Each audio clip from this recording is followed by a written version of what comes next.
Fa miezaka hatrany manatanteraka ny asa amin'ny ady amin'ny tsy fandriampahalemana ny zandarimariam-pirenena amin'izao fotoana izao. Misy ny paikady vaovao entin'ny vondrona Analamanaga iadina amin'izay tsy fandriampahalemana izay.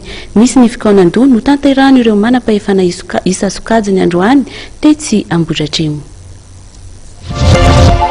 Paikady vaovao no apetraky ny zandary avy eo anivon'ny groupement Analamanaga iadina amin'ny tsy fandriampahalemana sy fanakekezana ny vahoaka. Navondrona ireo zandary ao anatina brigady sy poste fixe na ihany koa poste avancé mifanakaiky ao anatin'ny distrika eto Analamanaga ka isoroana melony mety ho fanafian-jiolahy na ny tsy fandriampahalemana amin'ny endriny hafa.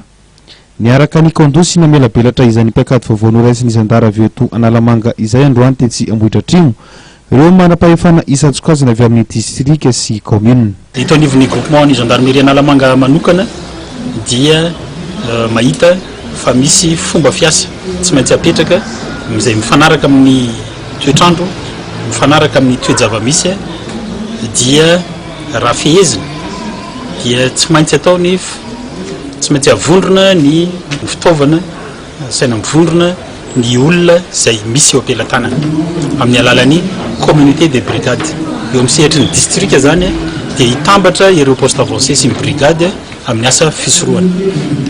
Ny faharoa dia tsy maintsy mendanja manokana ny asa fisorohana raha mitaha amin'ny asa izay atao indraindray andavanandro amin'ny asa fanenjana amin'ny fanaovana nyreny taratasy fitarainana izay hoentina ny fitsarana ireny. Manomboka izao dia mita eny andalana eny ireo zandary ary iezaka ametraka ny fitoniana sy ny ady amin'ireo mpanao ratsy. Fandrovatena anavitra ny hafa mitanjona ary fampanjakana hatrany ny fiarovana ny vahoaka sy ny fananany. Olana nefa ho an'ireo zandary ny tsy fampin'ny fitaovana saingy asa efa nekena sy iainana ny azy ireo ka miaina amin'ny zava-misy sy miezaka hatrany miasa ho an'ny vahoaka. Na eo aza izao finiavana sy fiketrihana hatrany ny tombontsoan'ny vahoaka ataon'ny zandary izao dia miantso ny vahoaka hatrany izy ireo hiara-iasa sy anome vaovao hatrany raha toa ka misy ny tranga mampiayay.